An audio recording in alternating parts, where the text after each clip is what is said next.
I was the last person he saw. I was the last officer he saw, and I was the last friend he saw. He didn't even get to see any of his family members or his wife. I was being recovered from regression of Stockholm Syndrome. So I wasn't in a squad car. I was in my automobile, and I had my satellite patrol radio installed on the dash. My partner drove up, happy to see me.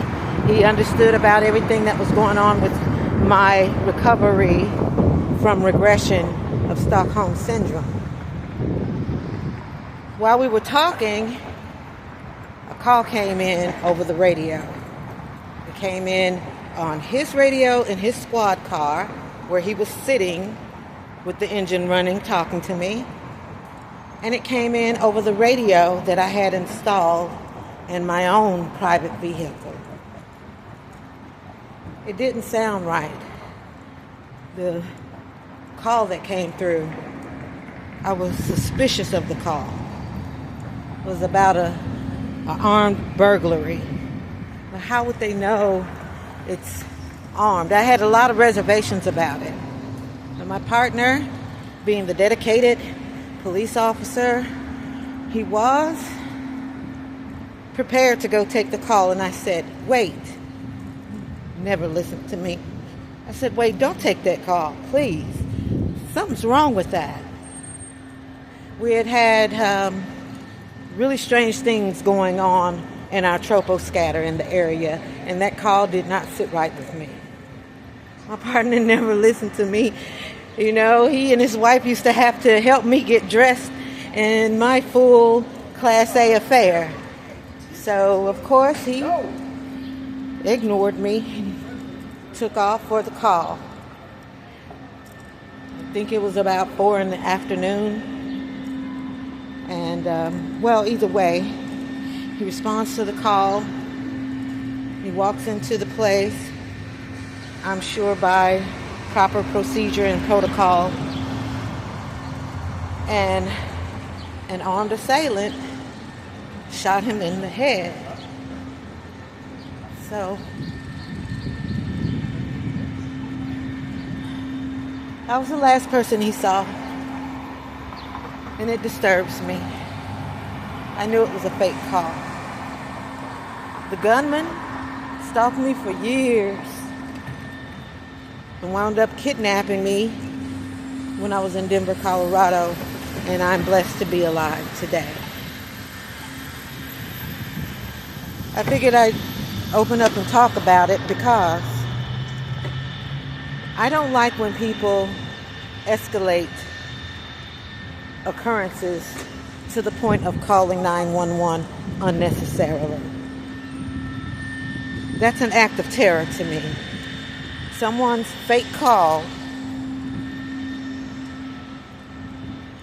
brought my partner to a scene where it was a setup to kill any responding officer that arrived. It wasn't even a burglary, a bunch of drug addicts. God help. So, just to say, persons feel that I'm afraid of being called about to the police when that's not the case. It's not an instance where it's a little child who's afraid to be told on. Don't call my officers out for no reason. This deranged person stalked me for years. I don't know who may be trying to assail one of the officers. If it's not necessary to call 911, don't do it. If you need them and it's not ultra emergency, please tell the responding 911 emergency operator that you need a courtesy officer or a peace officer, and that it's non-violent, non-threatening. So every time a police call is made unnecessarily, to me that's an act of terror. And I know that the patrolmen can't go around wearing head armor. And, I mean, it's enough they're wearing ballistics. They have their weapons, batons, flashlights, keychains. And I'm hurt because people play too much. So no, I'm not afraid of the police being called. I can communicate. I know how to explain myself in any situation. But if it's unnecessary, I don't know who's around trying to track the officers or anything. And it's a constant danger anyway because they respond to threats. So I just wanted to open up about that because I've been really upset. And I wanted to explain for anyone who wanted to hear it, why I feel that's an act of terror. That terrorizes me for someone to call the police for no reason.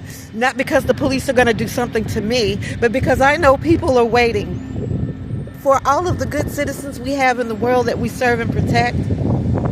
There are people who hate us, and they're waiting for any moment to be able to kill a cop. So thank you all for listening. I just wanted to go ahead and talk about that. Have a great day.